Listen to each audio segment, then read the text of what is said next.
Suatu ketika ada seorang tukang giling tua yang memiliki 3 putra. Ketika penggilingan mati, dia meninggalkan anak-anaknya penggilingan, keledai dan kucing. Yang tertua mendapatkan penggilingan, yang tengah mendapatkan keledai, dan yang termuda harus mengambil kucing. Kakak laki-laki itu menertawakannya, tetapi kucing itu berjanji bahwa dia akan membuat adik laki-lakinya kaya jika dia memberinya sepasang sepatu bot dan tas. Pemiliknya terkejut, tetapi memenuhi permintaan kucing itu. Kucing itu segera menarik sepatu botnya di kaki belakangnya, menuangkan gandum ke dalam karung, melemparkannya ke bahunya dan pergi berburu. Di hutan, dia membuka tas, melemparkannya ke tanah, dan menyembunyikan dirinya di semak-semak. Dia tidak perlu menunggu lama. Seekor kelinci yang penasaran berlari ke karung dan naik ke dalamnya untuk makan gandum. Dan kucing itu hanya menunggu itu. Dia melompat keluar dari semak-semak, mengencangkan karung, mengangkatnya di pundaknya, dan pergi ke istana kerajaan. Raja negeri itu adalah pencinta makanan enak. Kucing itu membungkuk dalam-dalam padanya, menyerahkan kelinci itu dan berkata bahwa itu adalah hadiah dari tuannya, Marquis de Carabas. Raja sangat terkejut dengan kejutan ini.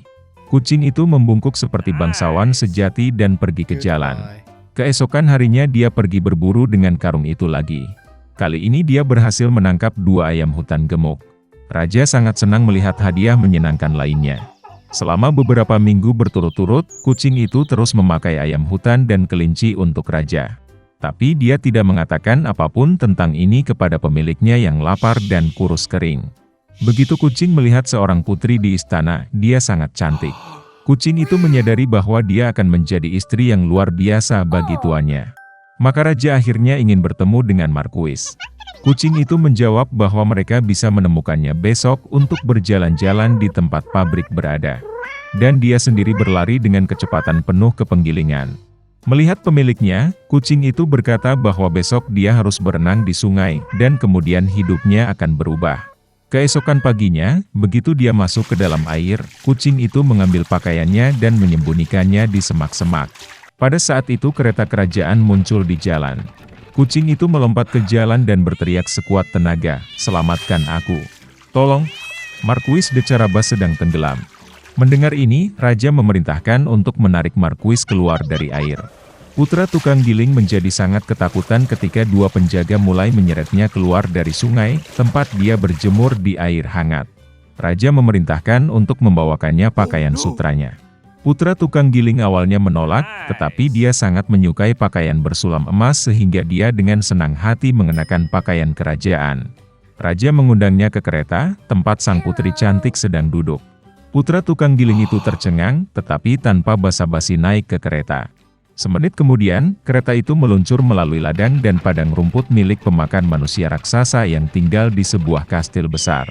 Kucing itu tidak membuang waktu, dan roh apa yang berlari di depan kereta menuju padang rumput, tempat penuai bekerja dengan keringat di alis mereka. Dia meminta mereka untuk mengatakan bahwa ladang ini milik Marquis de Carabas, jika tidak, kanibal jahat akan memakannya. Sebelum penuai yang tercengang bisa menjawab, kereta raja berhenti.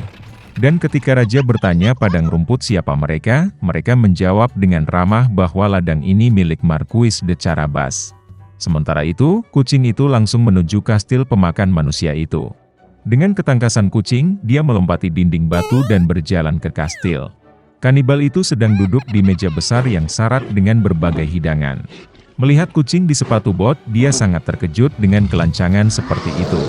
Kucing itu mulai menggoda raksasa itu, dan berkata bahwa dia tidak bisa berubah menjadi singa. Sebelum kucing itu sempat mengucapkan kata-kata ini, kanibal berubah menjadi singa besar dengan surai berbulu lebat. Jiwa kucing itu pergi ke sepatu botnya karena ketakutan, tetapi dia mengatasinya dan mengatakan bahwa kanibal tidak akan pernah bisa berubah menjadi tikus. Singa yang mengerikan itu menghilang, dan seekor tikus kecil muncul di tempatnya. Dan itulah yang dibutuhkan kucing itu, dalam sekejap ia menangkap tikus itu, menangkapnya, dan memakannya. Pada saat ini, kereta kerajaan melaju ke halaman kastil. Membuka pintu kereta, kucing itu membungkuk dengan sopan dan berkata bahwa dia senang melihat semua orang di kastil Marquis de Carabas. Sulit untuk mengatakan siapa yang lebih mati rasa karena takjub mendengar kata-kata ini, raja atau putra tukang giling, yang sudah tidak mengerti sama sekali. Kucing itu membawa para tamu ke meja. Di akhir makan malam, Raja, setelah makan sampai kenyang, berkata bahwa Marquis memang orang yang sangat berharga. Oleh karena itu dia dengan senang hati akan memberikan putrinya kepada istri. Sang putri bahagia, muda, tampan, dan selain itu, dia sangat menyukai Marquis yang kaya. Segera mereka memainkan pernikahan. Jadi putra tukang giling menikah dengan seorang putri dan menjadi seorang pangeran. Mereka semua hidup bahagia selamanya, terutama kucing itu, yang dengan bangga mondar-mandir di istana dengan sepatu bot tinggi. Suatu ketika ada seorang wanita yang tidak memiliki anak. Dia pernah pergi ke penyihir yang baik untuk meminta bantuan. Wanita itu berkata bahwa dia sedang memimpikannya seorang anak. Penyihir itu memberinya benih, dan memerintahkan untuk menanamnya di dalam pot bunga. Wanita itu sangat senang, berterima kasih kepada wanita tua itu, dan pulang ke rumah. Di rumah, dia menanam benih, menyiraminya, dan mulai menunggu dengan sabar. Segera sebuah bunga besar yang indah, seperti tulip, tumbuh di dalam pot. Ketika kelopaknya terbuka, ada seorang gadis kecil di dalamnya. Dia sangat kecil, tidak lebih dari 1 inci.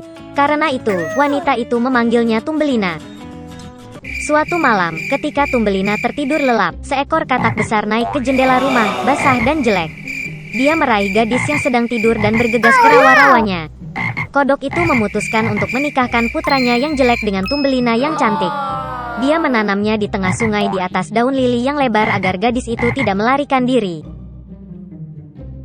Pagi harinya Tumbelina bangun dan menyadari bahwa dia tidak ada di rumah, tetapi di sekitarnya ada air. Ketika gadis itu menyadari betapa nasib buruk menunggunya, dia menangis dengan sedihnya. Saat ini, ikan-ikan kecil berenang lewat. Mereka merasa kasihan pada Tumbelina. Mereka menggerogoti batang bunga bakung, dan daun itu berenang bersama gadis itu. Seekor kumbang besar terbang melewatinya. Melihat seorang gadis cantik, dia meraih dan membawanya ke pohon, di mana dia memperkenalkannya kepada teman-temannya. Mereka semua iri pada kecantikannya, tetapi mengatakan bahwa Tumbelina sangat jelek dan tidak bisa bersama mereka.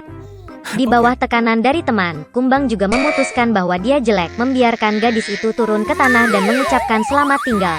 Sepanjang musim panas Tumbelina tinggal sendirian di hutan. Dia membuat buayan untuk dirinya sendiri dari rumput dan dedaunan. Dia makan serbuk sari dan embun, berjemur di bawah sinar matahari dalam cuaca cerah, dan bersembunyi dari hujan di bawah daun besar burdok. Tapi segera hujan dan angin dingin datang. Tumbelina tidak memiliki pakaian musim dingin, dan dia mulai membeku. Gadis itu menderita kelaparan dan kedinginan. Dan suatu hari dia dilindungi oleh seekor tikus sawah. Mereka hidup bersama dengan gemilang. Gadis itu membantu tikus dengan pekerjaan rumah, menceritakan dongengnya, dan sebagai gantinya menerima tempat tinggal dan makanan yang hangat. Tikus sawah memiliki tetangga, tahi lalat kaya yang buta, yang melakukan ini dengan menghitung kekayaannya sepanjang waktu. Meski buta, tahi lalat itu menyadari bahwa Tumbelina sangat imut dan menawarkan untuk menikahinya. Tapi gadis itu sama sekali tidak senang dengan ini. Dia tidak suka tahi lalat yang membosankan. Suatu kali, saat berjalan di sepanjang lorong bawah tanah, Tumbelina melihat seekor burung layang-layang yang terluka, yang hampir mati karena kedinginan. Sepanjang musim dingin dia merawat burung yang sakit itu dan pada musim semi dia menyembuhkannya. Sebelum pernikahan, Tumbelina meminta tikus untuk membiarkannya naik ke atas untuk mengagumi matahari. Ketika dia keluar dari lubang tikus, dia melihat seekor burung layang-layang yang dia sembuhkan. Tumbelina mengeluh kepada burung itu bahwa dia dipaksa menikah dengan tikus tanah yang jahat dan tinggal bersamanya jauh di bawah tanah. Burung layang-layang itu mengundang gadis itu untuk terbang bersamanya ke negeri yang hangat, dan dia setuju. Dia segera mengucapkan selamat tinggal kepada tikus, naik ke burung layang-layang, dan mereka terbang pergi. Suatu ketika di negara yang indah, Tumbelina melihat padang rumput yang luas dengan bunga-bunga indah. Dia memilih bunga terindah untuk ditinggali. Tiba-tiba, dia melihat di bunga itu pria kecil yang sama seperti dia, hanya bersayap. Itu adalah Raja para Elf. Dan peri tinggal di setiap bunga. Peri cantik belum pernah melihat gadis sekecil dirinya, dan bahkan begitu cantik. Dia segera jatuh cinta pada Tumbelina, dan mengundangnya untuk menjadi istrinya, Ratu Elf dan Ratu Bunga. Setelah semua petualangannya, gadis itu senang mendengar tawaran seperti itu dari pangeran yang menawan. Dia dengan senang hati setuju. Peri itu meraih tangan Tumbelina, dan pada saat yang sama dua sayap muncul di belakangnya. Sekarang dia telah menjadi Ratu Elf. Dan sejak itu mereka hidup bahagia selamanya.